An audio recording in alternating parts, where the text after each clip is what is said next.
we are bringing the community together.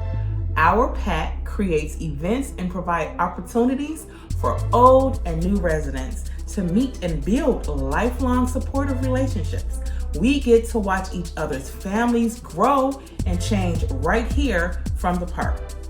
And I'll be presenting a new partnership for PACs across the city called Partnership at this year's PAC Conference.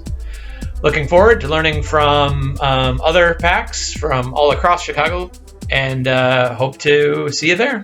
On March the 5th, join me at the annual Park Advisory Council Conference, where I'm going to be on the fundraising panel. There I'm going to tell you a wonderful story of an organizing project we ran this last year to install a 2,200 square foot mural at our park, celebrating the lives of Timmy Black Jr., Reverend Helen Sinclair, and Rosie Simpson.